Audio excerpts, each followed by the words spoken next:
यीशु ने उस व्यभिचार में पकड़ी गई स्त्री से कहा कि किसी ने तुझे दंड दिया? स्त्री ने कहा, हे स्वामी, किसी ने भी नहीं। यीशु ने कहा, जा मैं भी तुझे दंड नहीं देता, फिर से पाप ना करना। एक बात आप यहाँ नोटिस किया दोस्तों, यीशु कह रहा था जब बुरे लोग तुझे दंड नहीं दिया तो मैं तो अच्छा हूँ, तुझे दंड क्यों दूंगा? हालेलुया। आपने सोचिए ना दोस्तों, परमेश्वर कितना प्रेमी है दोस्तों कि वो हमारे पाप के बदले हमारे ऊपर अनुग्रह कर रहे हैं। पाप के बदले जो हमें दंड मिलना चाहिए था, दंड नहीं मिल रहा है, हमें क्षमा कर रहे हैं दोस्तों।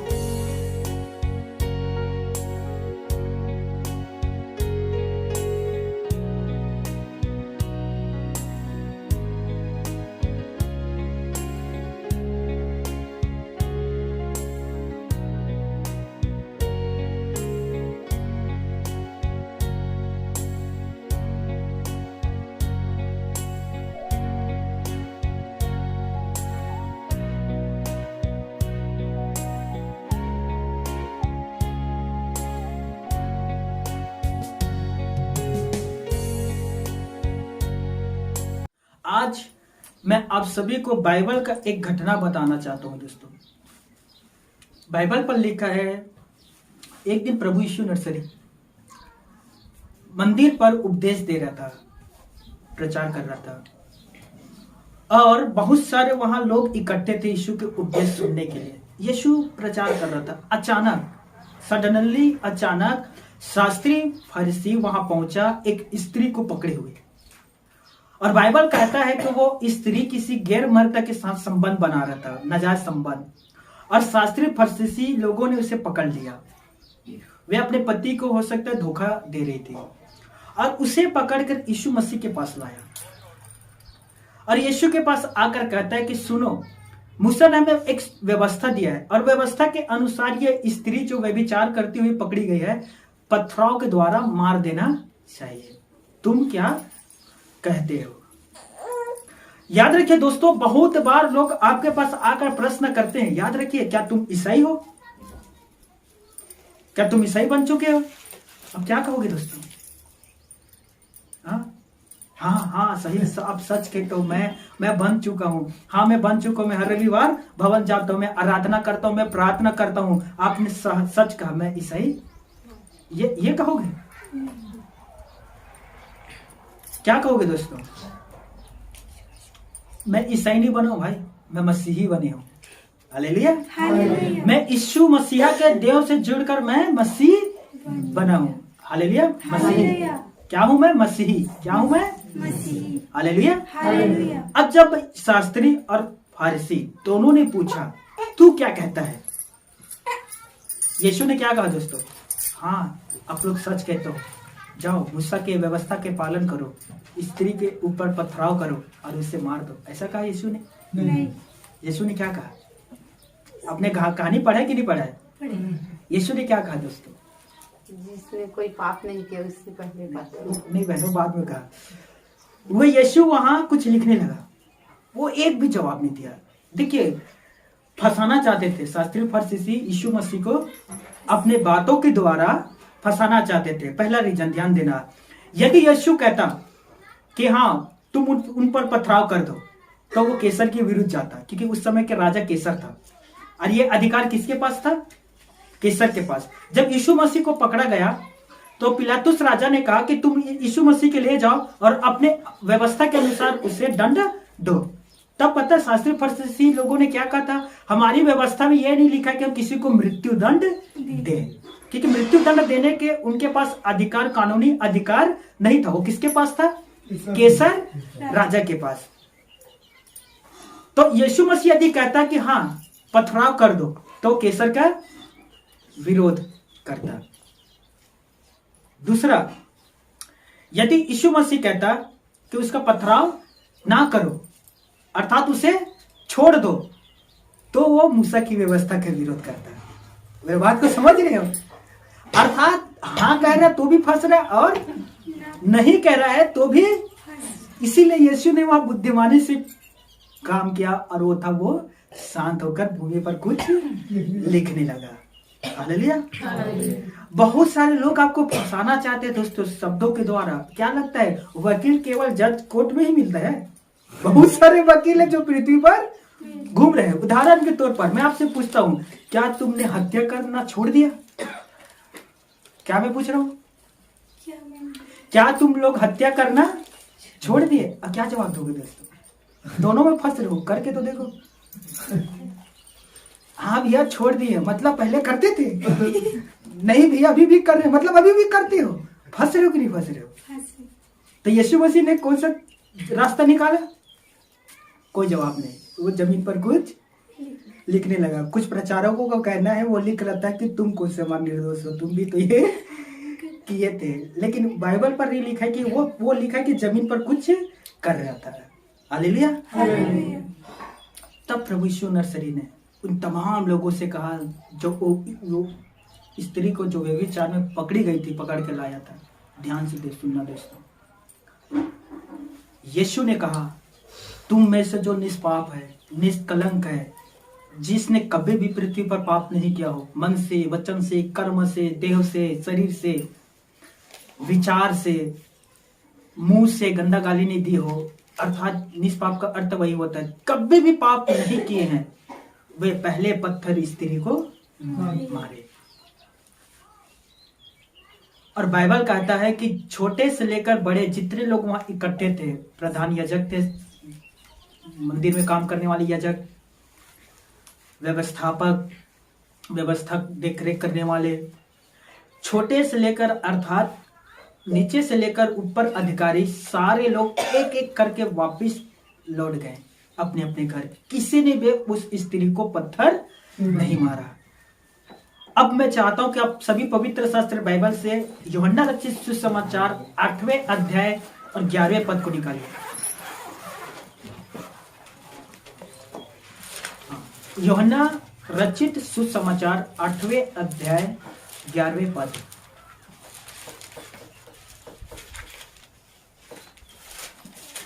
आज के वचन ना बहुत अमेजिंग है दोस्तों।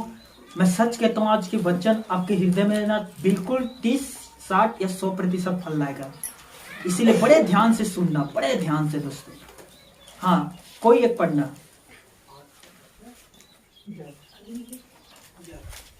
यूहन्ना रचित सुसमाचार 8वें अध्याय 11वें पद। यीशु ने उससे कहा, हे प्रभु, किसी ने नहीं। माफ करना, यीशु ने कहा कि स्त्री ने कहा? उसने उससे कहा, स्त्री ने कहा, हे प्रभु, किसी ने नहीं। यीशु ने कहा, मैं भी तुझ पर दंड की आज्ञा नहीं देता। जा और फिर पाप न करना। पिता परमेश्वर अपने पढ़े गए वचन पर हम सभी को आशीष दे। अब बड़े ध्यान से मेरे शब्दों को सुनना। मुझे देखिए दोस्तों, मेरा तरफ ध्यान केंद्रित करें। व्यभिचार की शुरुआत कैसा होता है? ये जो स्त्री थी व्यभिचार में पकड़ी गई थी, और व्यभिचार की शुरुआत कैसा होता है दोस्तों? मैं आपको बताता हूं। व्यभिचार की जो शुरुआत है ना दोस्तों, वो होता है लालच। देखिए ध्यान देना, लालच। व्यभिचार की शुरुआत कैसे होता है? लालच। किसी को देखकर क्या करना? लालच करना। ध्यान देना, खुदा ने, यहोवा ने इजराइलियों को 10 आज्ञा दिया था, और 10वें आज्ञा क्या था दोस्तों? 10वां जो आज्ञा था वो कौन सा था? 10वां आज्ञा कौन सा था? तो किसी के घर का लालच न करना, न किसी की स्त्री का लालच न करना। 10वां आज्ञा यही था, तू किसी के भेड़ या बकरी का लालच न करना, तू किसी की जमीन या संपत्ति का लालच न करना, तू किसी का पत्नी का लालच न करना, ना करना। यदि कोई भी किसी भी स्त्री का लालच नहीं करेगा तो मैं सच कहता हूं वो व्यभिचार में नहीं गिरेगा, और जो लालच करेगा वो व्यभिचार में गिरेगा। इसीलिए परमेश्वर पिता ने 10 आज्ञा में, अब ध्यान देना, 10 आज्ञा में 2 आज्ञा ने इसी से संबंधित दिया गया था। मेरे ख्याल से 6वां या 7वां आज्ञा था कि तू व्यभिचार ना करना, राइट? और 10वां आज्ञा था कि तू लालच भी ना करना। अब क्या होता दोस्तों, बहुत सारे लोग हैं वो लालच करते हैं, मैं सच कहता हूं, दूसरे के बेटी को देखकर, दूसरे के बहू को देखकर, दूसरे की बहन को देखकर क्या करते हैं? लालच करते हैं। और यही लालच उन्हें व्यभिचार में गिराता है। ध्यान दीजिए, व्यभिचार करने से व्यभिचारिणी नहीं ठहरता दोस्तों, लालच करने से वह व्यभिचार में गिर पड़ता है। यीशु ने क्या कहा था? तुम सुन चुके हो कि कहा गया था मत्ती 5:27 में, तुम सुन चुके हो कि कहा गया था कि व्यभिचार न करना। परंतु मैं तुमसे कहता हूं कि तुम किसी के प्रति यदि अपने मन में बुरा सोच लिए तो तुम व्यभिचार कर चुके। पुराने नियम पर व्यभिचार करने के द्वारा व्यभिचारिणी कहलाते थे। नए नियम पर आ जाओ, सोचने के द्वारा व्यभिचार कर रहा है। तो मैं आप सबसे कहता हूं, किसी को भी देखकर किसी के प्रति अभिलाषा अपने अंदर उत्पन्न न करना। और जो भी इस तरह के काम करता है, मेरा बाइबल गवाह है दोस्तों, वो व्यभिचार में गिरेगा। लालच करोगे, व्यभिचार में गिरोगे। एक सच्ची घटना आपको बताता हूं। उत्तर प्रदेश, जिला गोरखपुर, उत्तर प्रदेश जिला गोरखपुर। मेरा आवाज अब तक सब तक पहुंच रहा है? मैं माइक बंद कर रहा हूं क्योंकि ये आवाज कर रहा है। गोरखपुर जिले की घटना है दोस्तों, और यह लगभग 2000 या 2015 की, 14 या 15 की सच्ची घटना है। ध्यान देना।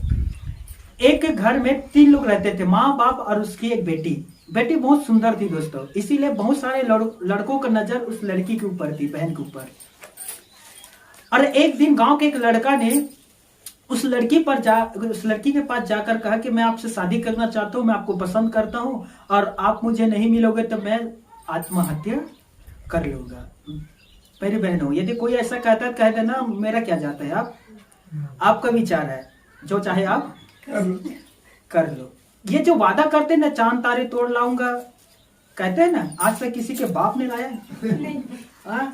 चांद उसका बाप का है, उसके बाप ने खरीद के वहां रखा है। पृथ्वी से भी बड़ा क्या है? चांद।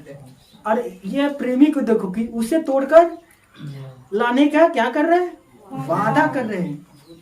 पता है, एक बार तो कहो जा तो तोड़ कर लाओ। आज तक वैज्ञानिक जो है चांद तक जाने के, चांद तक गए, नासा जो है, अरे देखो तारे तक जाना चाहते हैं। कहाँ? तारा। बाप रे बाप, लोग नासा से भी आगे चले गए हैं, ढोंगी पखंडी।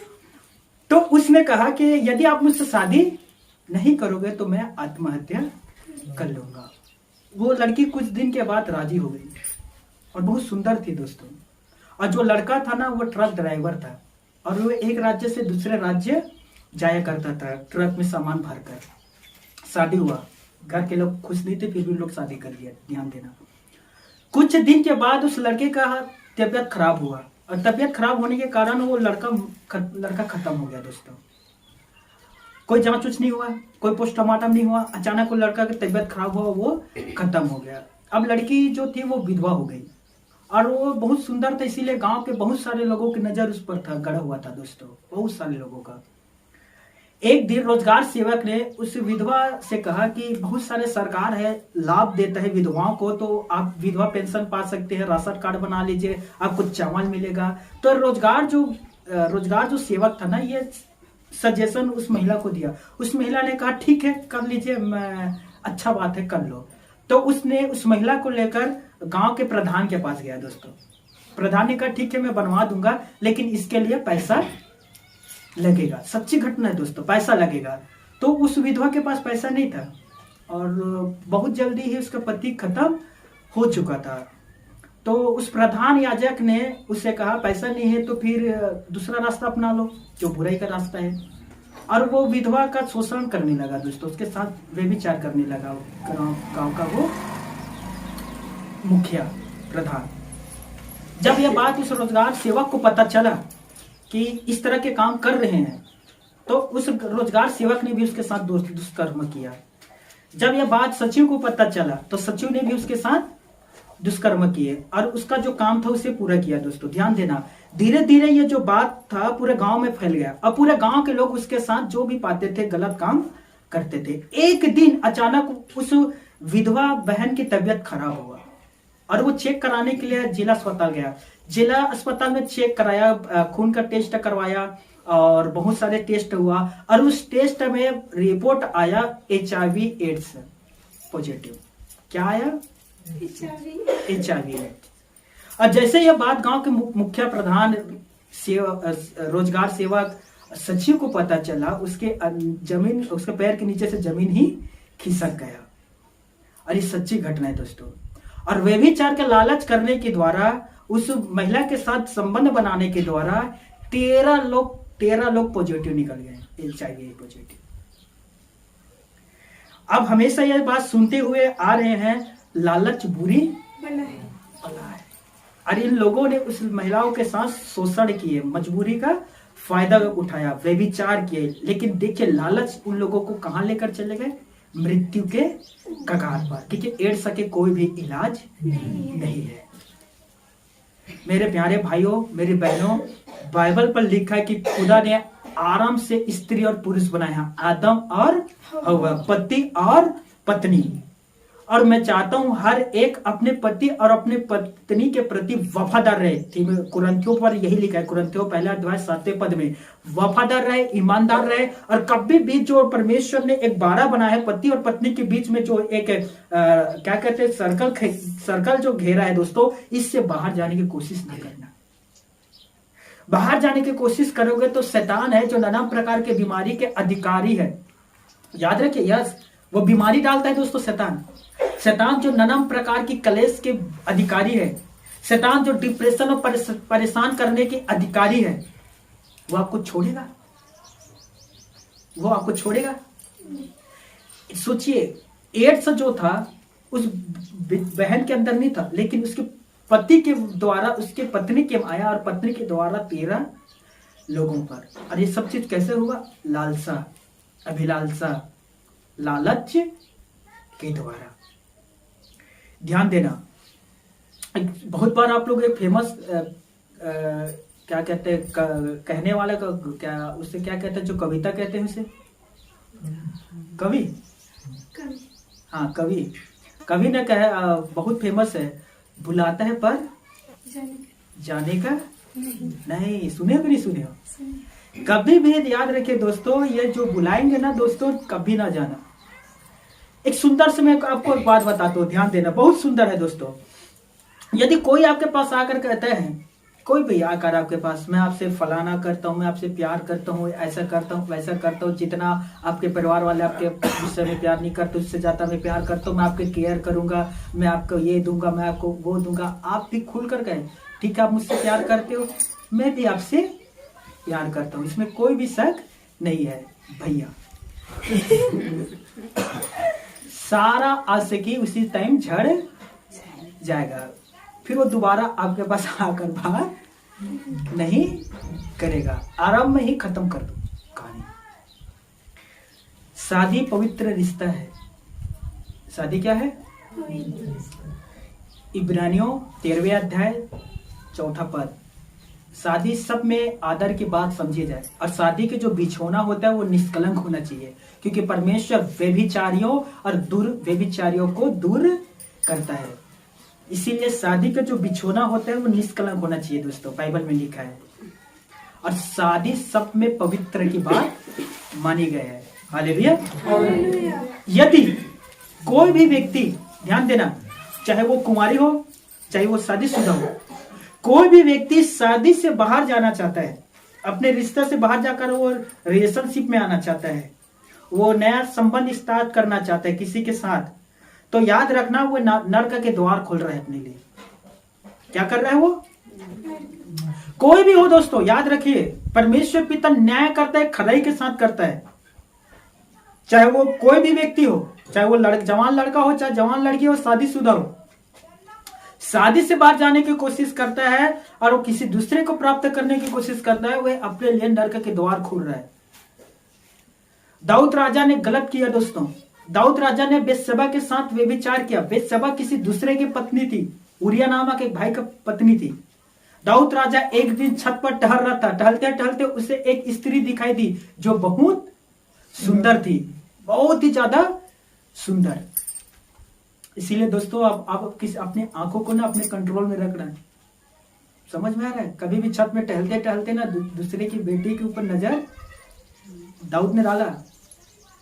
देखिए, वो स्त्री दाऊद को बहुत पसंद आया। दाऊद ने उस स्त्री को बुलाया, उसके साथ व्यभिचार किया, स्त्री गर्भवती हुआ बाइबल पर लिखा है। अब देखिए पाप हुआ, और जहां पाप होता है फिर लोग क्या करते हैं, उसे छिपाने की कोशिश करते हैं कि नहीं करते हैं? हाँ? तो कहते हैं ना, कहा उल्टा चोर कोटवार को कोई पकड़ा भी जाएगा ना, हम तो कुछ नहीं कर रहे थे, पूछ लो इसी से पूछ लो, हम लोग बस दोनों पढ़ाई कर रहे थे, तू मेरी बहन है बहन। पकड़ाते तो फिर क्या करते हैं, पाप को छुपाने के कोशिश करते हैं। अब दाऊद ने भी यही रास्ता निकाला। देखिए व्यभिचार कर लिया, प्रेग्नेंट भी हो गया, अब पाप हुआ तो उस पाप को वो छुपाना चाहता था। बेचारा युद्ध में लड़ने के लिए गया था उरिया, एक खत लिखा योआब ऐसे कुछ एक व्यक्ति के पास जो सेनापति था, और कहा यूरिया को जो उसका पति था जल्दी से झट से घर भेज। वो बेचारा घर आया, राजा दाऊद राजा कहता है युद्ध करके आया ना, थक हार के आया है? हाँ प्रभु मैं थक हार के, घर जा आराम करना। समझ में आ रहा है, अपना पाप को छुपाना चाहता था। उसने कहा घर जा और आराम कर। वो चाहता था कि वो घर जाएगा अपने पत्नी के पास, और फिर वो जो पाप है वो छिप जाएगा, मेरा नहीं कहलाएगा। ध्यान देना। और वो सैनिक ना ईमानदार था दोस्तों। उस दिन वो वही राजा के घर में रुक गया, अपने घर नहीं गया। दाऊद राजा को पता चला कि वो घर नहीं गया, फिर उसे बुलाया और कहा तू युद्ध करके आया है, थका है, तू घर क्यों नहीं जाता? उसने कहा यहोवा के जीवन की सौगंध, तेरी जीवन की सौगंध, मेरे जो भाई है वे तंबुओं पर रहते हैं और मैं घर में जाकर अपनी पत्नी के साथ रहूं, मैं ऐसा काम हालेलुया। दाऊद राजा ने सोचा अजीब ससुरा कही कि ये अजीब है रे भाई, इसके साथ मैं क्या करूं? तो क्या किया, दाऊद ने उसे फुल दारू पिलाया, खूब दारू पिलाया दोस्तों। सोचा कि दारू पिला देता हूं, दारू पिलाऊंगा तब ये अपने पत्नी के पास जाएगा। दारू पी लिया उरिया, फिर भी वो नहीं गया। हालेलुया। तब दाऊद ने बहुत बुरा काम किया दोस्तों, व्यभिचार तो किया सो किया, हत्या भी करवा दिया। उसने एक लेटर लिखा, वापिस सेना में भेजा और उसे कहा ऐसे जगह में इसे भेजना जहां बहुत सारे विरोधी लड़ रहे हैं, और वहां गया और वो मर गया। जब दाऊद को पता चला वो मर गया, जितने दिन रोना था उसकी पत्नी रोई और उसे अपने पास बुला लिया और अपनी पत्नी बना लिया। बाइबल कहता है 2 सामुएल 12वें अध्याय, परमेश्वर पिता दाऊद के इस काम से बहुत ज्यादा नाराज था और वो आत्मा में खेदित हुआ दोस्तों कि मेरा जो दास था दाऊद इस तरह के काम क्यों किया। अब देखिए परमेश्वर के क्रोध भड़का दाऊद के विरुद्ध। परमेश्वर ने अपने एक दास नातान को भेजा दाऊद के पास। दाऊद सिंहासन में बैठा था, नातान सामने खड़ा था। नातान ने एक कहानी बताया दाऊद राजा को, हे राजा मैं तुझे एक कहानी बताता हूं, ध्यान से सुन। एक नगर में एक गरीब रहता था, उसके पास संपत्ति नहीं था, अच्छा घर नहीं था, उसके पास कुछ सामान था। उसने उस सामान को बेचा, एक बकरी के भेड़ के एक छोटे से बच्चा को खरीदा और वो उसे अपने बेटी के जैसे पालते थे, अपने गोद में बैठाते थे, भूख लगता था अपने ही गोद में बैठाकर उसे खाना खिलाता था। एक दिन राजा घर, नगर में एक राजा के घर एक मेहमान आया।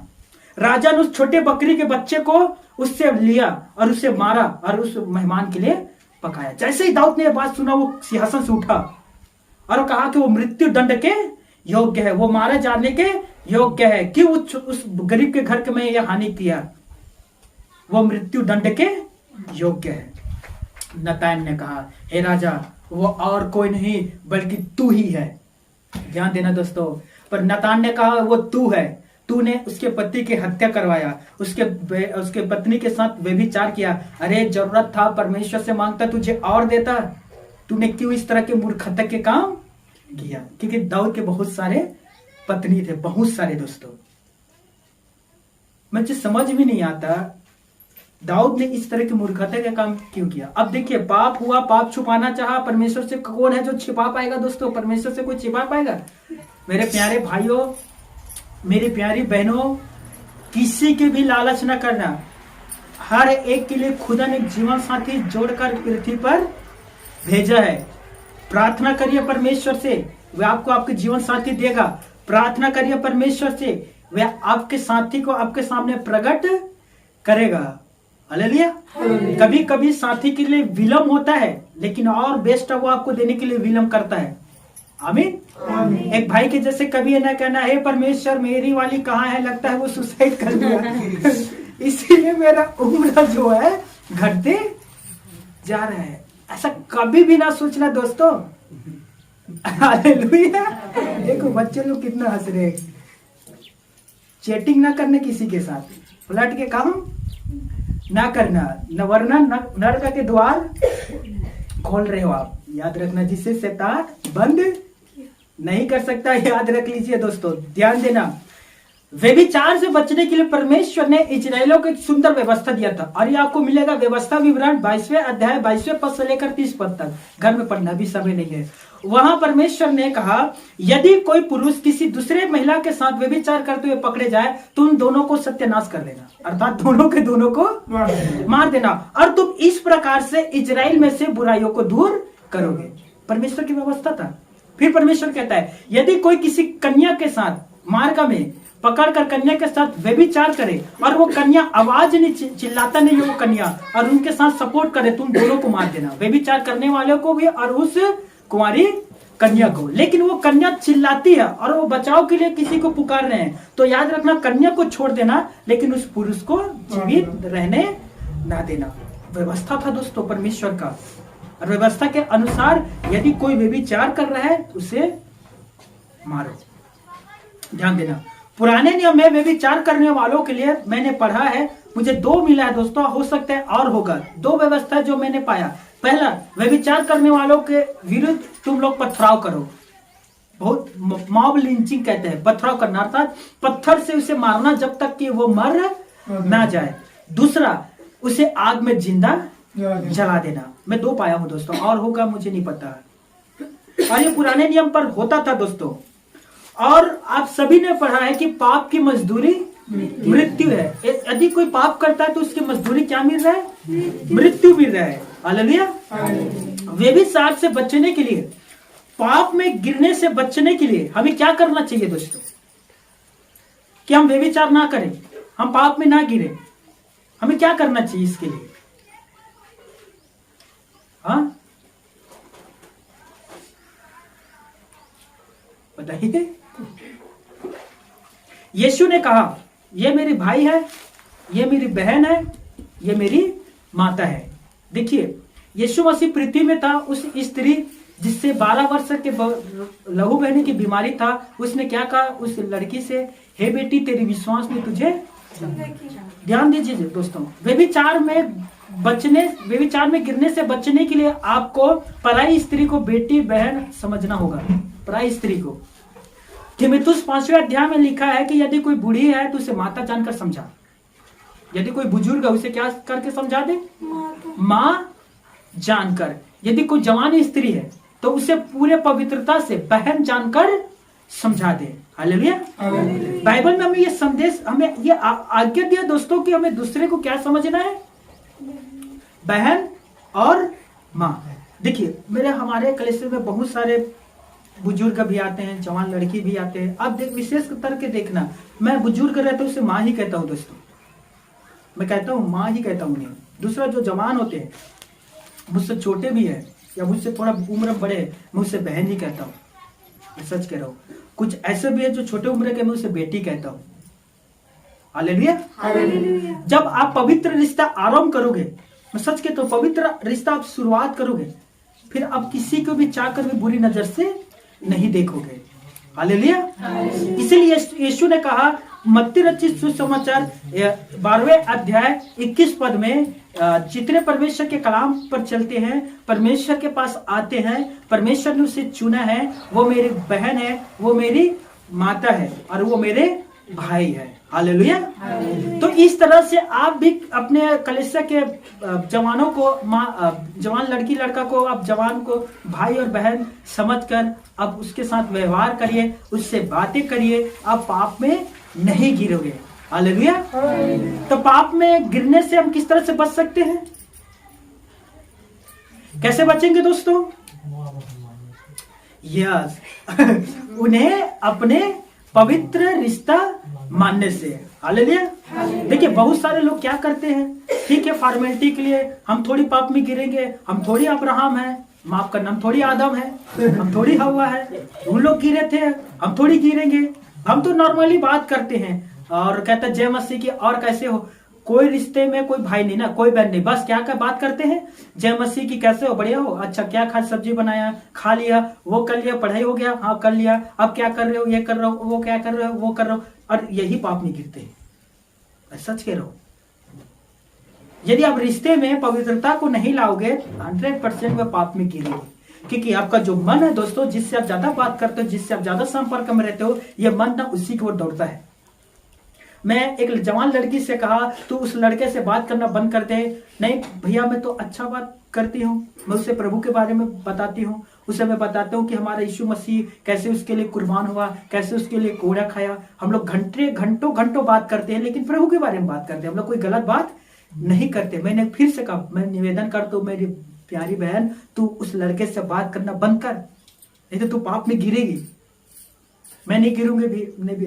मैंने उससे पूछा क्या तू उसे भाई कहता है? नहीं क्या जरूरत है भाई को लाने के लिए, हम तो नॉर्मली बात करते हैं। और याद करिए, आप सभी को सच कहता हूँ, कुछ महीने के बाद वो उसके प्यार में गिर गई, व्यभिचार किया, प्रेग्नेंट भी हुई, बच्चा भी गिरा दिया। मैंने गिरने से पहले उसे रोका, पर वो रुकी नहीं, और आज प्रभु से कोसों मील दूर है दोस्तों। बाइबल बताता है इंसान तो छोड़ो, स्वर्गदूत भी व्यभिचार में गिरा। बताइए, उत्पत्ति 6वें अध्याय में लिखा है कि स्वर्ग से परमेश्वर के पुत्र अर्थात स्वर्गदूत नीचे उतरे और मनुष्यों के पुत्री को देखा कि कितना खूबसूरत। मुझे पता नहीं ये लोग खूबसूरती के पीछे क्यों भागते हैं यार। हाँ, कुत्ता को देखा हूं गाड़ी के पीछे भागते हुए, पर ये लड़कों को भी मैं देखता हूं लड़कियों के पीछे भागते हुए। स्वर्गदूत भी पाप में गिरा, दाऊद भी पाप में गिरा, और दोनों लोग गिरे वो भी खूबसूरती की वजह से। योनादाब दाऊद का पुत्र था, वो भी पाप में गिरा, वो भी खूबसूरती के वजह से। सुलेमान ने 10,000 पत्नी रख लिए थे, खूबसूरत और खूबसूरत वाइफ, वो भी पाप में गिरा, अपने ही पत्नी के रखेल के चलते। सारा झोल झाल जो है ना खूबसूरती के लिए। मेरे भाइयों, किसी को देखकर अट्रैक्शन क्या कहते हैं, आकर्षित मत हुआ करे दोस्तों, बिल्कुल नहीं, बिल्कुल नहीं। शरीर की दिया, बाइबल पर यीशु ने क्या कहा है? शरीर की दिया। आंख निर्मल है तो पूरा शरीर भी शुद्ध है, लेकिन आंख बुरी है तो पूरे। समझ में आया दोस्तों?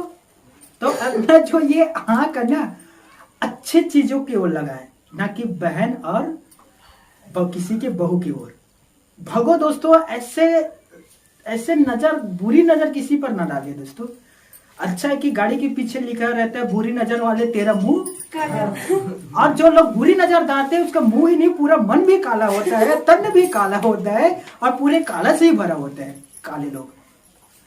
तो बाइबल हमसे कहता है दोस्तों कि परमेश्वर के स्वर्गदूत पृथ्वी पर उतरा, मनुष्यों को पुत्री को देखा कि कितना ये लोग खूबसूरत है, सुंदर है, गाजिया से कितना अच्छा लुकिंग चेहरा है। और वे लोग उन जिससे चाहा उन लोगों महिला को ले लिया, उनसे विवाह किया और उनके साथ संबंध बना लिया। आज पत्रस के पत्री में, दूसरे पत्र 4 अध्याय, जितने स्वर्गदूतों ने स्त्रियों के साथ संबंध बनाते हैं, परमेश्वर ने सभी को नरक में डाल दिया कि न्याय के दिन तक तुम लोग यहीं जलते। आप समझ में आया दोस्तों? परमेश्वर ने स्वर्गदूतों को नहीं छोड़ा। हेलो, ध्यान दीजिए, परमेश्वर ने किसे नहीं छोड़ा? फिर आप और मैं किस खेत की मूली है? यीशु मसीह की खेत की मूली है। हालेलुया। परमेश्वर ने स्वर्गदूत को नहीं छोड़ा, परमेश्वर ने दाऊद राजा को नहीं छोड़ा दोस्तों। उसके व्यभिचार के द्वारा जो बच्चा हुआ था वो मर गया दोस्तों। याद रखिए, व्यभिचार जो लोग करते हैं उसके अंदर किसी भी प्रकार की ना अच्छा ही नहीं रहता। वचन पर लिखा है, पहला कुरिन्थियों 6वें अध्याय मेरे ख्याल से 20 पद, सभी प्रकार के लोग जो पाप करते हैं वो देव के बाहर होता है, लेकिन व्यभिचार करने वाले देव के अंदर पाप करते हैं दोस्तों। इसीलिए व्यभिचार करना सबसे बड़ा पाप है दोस्तों। और मैं आप सबसे निवेदन करता हूं, इन चीजों से भागो। आपके मन पर ना लालच आता है, विलासा आता है कि मैं व्यभिचार करूं, आप नरक के लिए द्वार खोल रहे हैं अपने लिए, उस बच्ची के लिए, उस बहन के लिए। मैं आप सबसे निवेदन करता हूं कि इस जैसे भी मन पर एक ख्याल आता है, प्रभु से प्रार्थना करें, उससे सामर्थ्य मांगे, उससे शक्ति मांगे, वो आपको देगा ताकि आप इससे बच सकें। हालेलुया। ध्यान देना दोस्तों, एक बाइबल में एक व्यक्ति है जो व्यभिचार पर ना विजय प्राप्त किया दोस्तों। व्यभिचार वो नहीं किया, उसके लिए ना व्यभिचार के लिए ना उसे अवसर मिला, वरन सामने से इनवाइट कर रहे थे, आओ और मेरे साथ सो जाओ सामने से दोस्तों। लेकिन वो कहा मैं ऐसा काम नहीं करूंगा, मैं ऐसा काम करके अपने परमेश्वर की नजर में नहीं गिरना चाहता, मैं ऐसा काम करके अपने परमेश्वर के आत्मा को दुख नहीं पहुंचाना चाहता, मैं ऐसा काम नहीं करूंगा। वो स्त्री हर दिन उससे बात करता था और हर दिन कहता था कि तू मेरे साथ सो, किसी को पता नहीं चलेगा, तू मेरे साथ सो जा। वो हर दिन मना करता था कि मैं तेरे साथ नहीं सोऊंगा, मैं पाप नहीं करूंगा, मैं व्यभिचार में नहीं गिरूंगा। एक दिन वो लड़का उसके घर में कुछ काम के लिए गया था, वो आंगन में खड़ा था, वो महिला फिर से आई और इस बार उसके कपड़े को पकड़कर अपने ओर खींचा और कहा कि तू मेरे साथ सो। और उस दिन वो लड़का वहां से भागा और जैसे वो वहां से भागा उसके हाथ में उसका कपड़ा आ गया था दोस्तों, लेकिन वो व्यभिचार नहीं किया। और उस लड़के का नाम था यीशु, रूपवान था, जवान था दोस्तों, और व्यभिचार उसने नहीं किया, भागा व्यभिचार से वो। हालेलुया। हमें और आपको क्या करना है दोस्तों? हमें भी यीशु के जैसे व्यभिचार से भागना है। सामने वाले निमंत्रण देगा, याद रखिए नीति वचन पर लिखा है कि वे अपने आप को संवारते हैं, अपने आप को सजाते हैं, वे अपने चेहरे पर अच्छे अच्छे इत्र उत्र, पता नहीं बहुत दुनिया भर का फैशन आता है, मेकअप बॉक्स आता है, लिपस्टिक, आईब्रो, गुलाब, क्या कहते, गुलाब नहीं कहते, पाउडर है ना, आटा, गेहूं आटा, पता नहीं कौन सी चीज लगाकर, नीति वचन पर लिखा है वो एकदम अपने आप को सजाकर संवार कर चौराहों के चौक पर आकर बैठते हैं और कहते हैं चल मेरे साथ, चल मेरे साथ संबंध बना, मेरे पति घर पर नहीं है, वो बाहर टूर पर गए हैं, वो घर पर कोई भी नहीं है, और देख मैं पहले ही होम बलि पाप बलि चढ़ा चुका हूँ, हम लोग संबंध बनाएंगे और किसी प्रकार के दोष नहीं लगेगा। सच कह रहा हूं दोस्तों, आज भी बहुत सारे लोग है ना इसी तरह के काम करते हैं, उसके मोह पर ना आना। नीति वचन पर लिखा है कि उसकी सुंदरता देखकर बहकना, हाँ, वे तुझे अपने नेन से ना फंसाने पाए। समझ में आ रहा है? अपने तिरछी नजर से बचना मेरे भाई, तलवार से भी ज्यादा चोखा रहता है। हाँ, ये सिर्फ आपके हृदय को नहीं आर पार छेदेगा दोस्तों। तो उसके तिरछी नजर से भी वे अपने पलकों से तुम्हें फंसाना ले। नीति वचन पर सुलेमान कहता है, जो खुद जाकर आगे फंस गया बेचारा।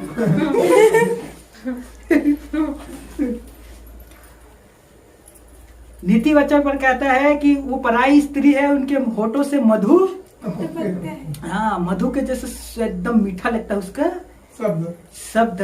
मेरे भाई फंस ना जाना, वो बहुत बड़ा जाल है, आपको नरक में ले जाने के लिए शैतान ने बनाकर रखा है। भले ही बीबी की बात कड़वा हो, भले ही बीबी की बात करेला के जैसा हो, उसे ही खाओ, वो आपके लिए सेहतमंद है।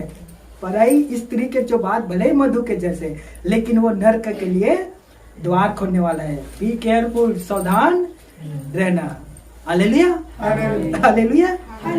यह आपको मिलेगा नया योग 19 और 20 अध्याय में। बाइबल में लिखा है, समय है, हाँ हमारे पास अभी है। बाइबल में लिखा है, एक दिन लेवी और उसकी पत्नी अपने ससुर से कहता है, वो उनके गांव घर में गया था, ससुर जी आज हम लोग वापिस अपने घर जाएंगे। उसके ससुर ने कहा बेटा आज खाना वाना खा ले, दोपहर के चले जाना। वो खाना वाना खाया, दोपहर हुआ, एक काम कर दोपहर हो गया, कल चले जाना, आज रुक जा।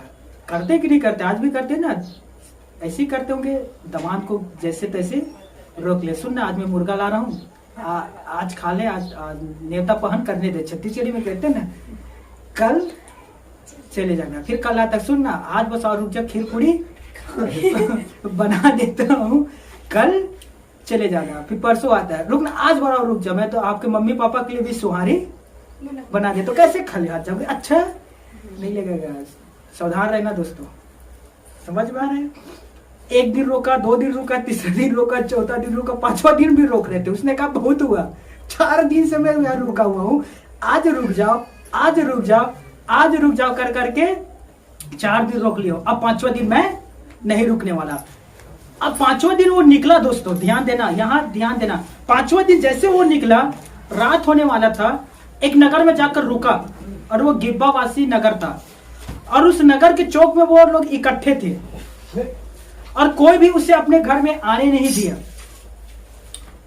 तब एक बूढ़ा व्यक्ति आया, उसने उन्हें कहा, तुम लोग क्यों यहाँ चौक पर हो? मेरे घर चलो, मैं तुम्हें अपने घर में ठिकाना दूंगा। वे लोग उसके घर में गया। गधा था, कुछ 2 सेवक था, उसकी पत्नी था, लेवी याजक था। घर में गया दोस्तों।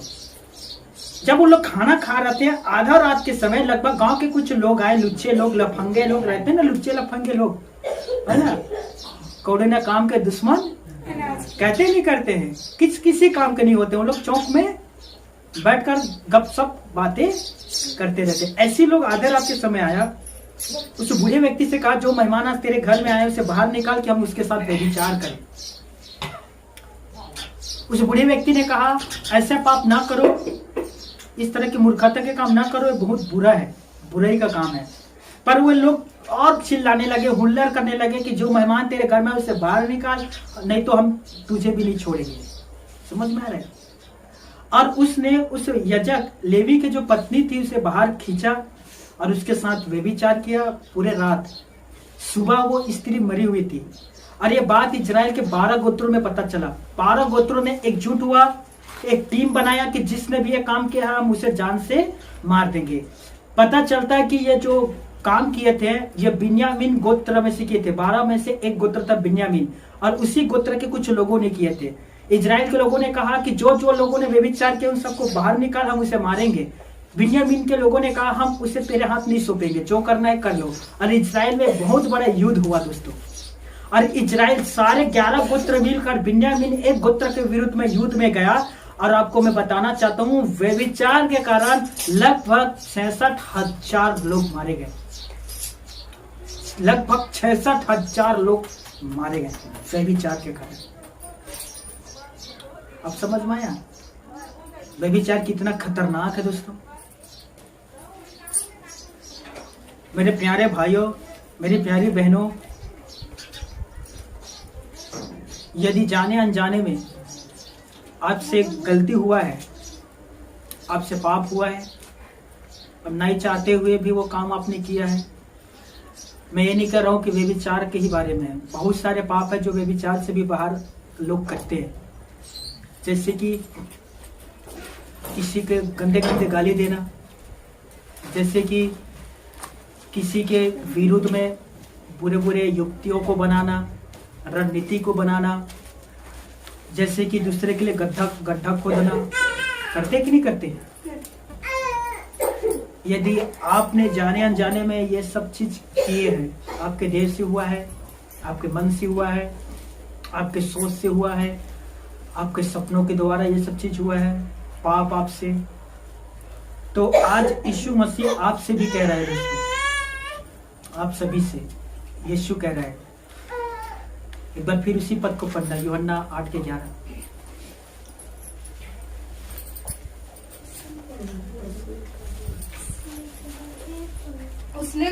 उसने कहा, हे प्रभु, किसी ने नहीं, यीशु ने कहा, मैं भी तुझ पर दंड की आज्ञा नहीं देता, मैं भी तुझ पर दंड की आज्ञा नहीं देता, जा और फिर पाप न करना, जा और फिर से पाप न करना। यीशु मसीह आज भी वही काम कर रहे हैं दोस्तों। आपने कभी एक ध्यान दिया इस घटना में एक अच्छा बात भी है दोस्तों।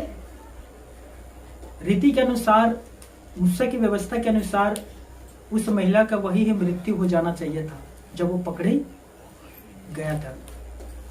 यीशु ने उस व्यभिचार में पकड़ी गई स्त्री से कहा, क्या किसी ने तुझे दंड दिया? स्त्री ने कहा, हे स्वामी, किसी ने भी नहीं। यीशु ने कहा, जा मैं भी तुझे दंड नहीं देता, फिर से पाप ना करना। एक बात आप यहाँ नोटिस किया दोस्तों, यीशु कह रहा था, जब बुरे लोग तुझे दंड नहीं दिया तो मैं तो अच्छा हूँ, तुझे दंड क्यों दूंगा। हालेलुया। आपने सोचिए ना दोस्तों, परमेश्वर कितना प्रेमी है दोस्तों कि वह हमारे पाप के बदले हमारे ऊपर अनुग्रह कर रहे हैं। पाप के बदले जो हमें दंड मिलना चाहिए था, दंड नहीं मिल रहा है, हमें क्षमा कर रहा है दोस्तों। यीशु ने कहा, मुझे पृथ्वी पर पाप क्षमा करने के अधिकार है। मैं पृथ्वी पर मनुष्यों के पाप क्षमा कर सकता हूं और ये अधिकार परमेश्वर ने मुझे दिया है। हालेलुया। भाइयों और मेरी बहनों, आप प्रभु के पास आइए और प्रभु से कहे कि प्रभु मुझसे भी पाप हुआ। मैं जानता हूं हर एक व्यक्ति से पाप हुआ। यहाँ कोई भी नहीं है जो कह सकता है कि भैया मैंने कभी पाप नहीं किया है, मैं तो धर्मी हूं। मेरे 7 पीढ़ी हम लोग धर्मी जीवन जीते हुए आ रहे हैं और 8वां जारी है भैया। और घर में जाकर पता चलता है तो वो लोग पूरा पाप में डूबे हुए हैं। कोई कह सकता है कि मैंने पाप नहीं किया? हाँ, कोई है जो दावा कर सकते है कि मैं शास्त्री फरसीसी से भी ऊंचा व्यक्ति हूँ? हाँ, कोई भी नहीं। देखिए, बाइबल का जो वचन है, परमेश्वर के जो वचन है, 100 में 100% सत्य लिखा है दोस्तों, कोई गलत नहीं है। रोमियो अध्याय 3 के 23, सभी ने पाप किया, हर एक व्यक्ति ने पाप किया। इसीलिए बाइबल जो कहता है वो 100% सत्य होता है। हर एक व्यक्ति ने पाप किया है और सभी को परमेश्वर की क्षमा जरूरी है। इस महिला के जीवन बदल गया दोस्तों, व्यभिचार में पकड़ी गई। सोचिए, उस दिन उसने एक अनोखा बात देखा, मरी नहीं वो, लेकिन जीवित थी। और मैं सोचता हूं उस महिला का जीवन को देखिए, मूसा की व्यवस्था के विरुद्ध जाकर व्यभिचार करते हुए पकड़ी गई थी। उसने सोचा होगा कि आज मेरा आखिरी दिन है, आज मैं बहुत बुरी तरीके से मर जाऊंगी, लोग मुझे पथराव करेंगे, मेरे शरीर से लहू बहेगा और धीरे धीरे करके मेरा जो सांस है वो बंद हो जाएगा। क्योंकि मनुष्य के प्राण किसमें रहता है? मनुष्य के प्राण किसमें रहता है? लहू में। व्यवस्था विवरण में लिखा है मनुष्य के प्राण किसमें रहते हैं? लहू में। इसीलिए ज्यादा लहू बहने से प्राण निकल जाता है, ज्यादा लहू बहने से लोग मर जाते हैं। हालेलुया। उस महिला ने सोची होगी कि आज सब लोग मुझ पर पथराव करेंगे, मेरे शरीर से मेरे चोट लगेगा, उस चोट से लहू बहेगा और लहू बहने के कारण मैं मर जाऊंगी। लेकिन वो यीशु के पास आया और सोचिए, यीशु मसीह ने अनोखा काम किया दोस्तों, व्यवस्था बदल दिया। वो किसी ने जब तुझे दंड नहीं दिया तो मैं तुझे दंड क्यों दूंगा? हालेलुया। और एक सुंदर बात कहा यीशु मसीह ने, जा और फिर पाप ना करना। हालेलुया। आप प्रभु के पास आइए दोस्तों, वो आपके पाप क्षमा करेगा और आपसे भी कहेगा कि फिर से पाप ना करना। आपकी बीमारी को चंगा करके वो आपसे कहेगा कि फिर से पाप ना करना। 38 साल के व्यक्ति को चंगा करके यही कहा था कि जा और फिर से पाप ना करना। हालेलुया। मेरे प्यारे भाइयों, मेरी बहनों, आप तहे दिल से प्रभु के पास आइए, उसके पास आकर कहे कि प्रभु मुझे भी क्षमा चाहिए। बहुत हुआ मैं पाप में जीवन व्यतीत करते हुए, बहुत हुआ मुझे पाप करते हुए। ये पाप जो है ना दोस्तों, जो लोग पाप करते हैं, जो भी पाप हो, छोटा हो बड़ा हो, पाप करते हैं, उन लोगों से पूछना, क्या आपको ये काम करके आपको खुशी मिलता है? क्या आप आनंदित महसूस करते हैं?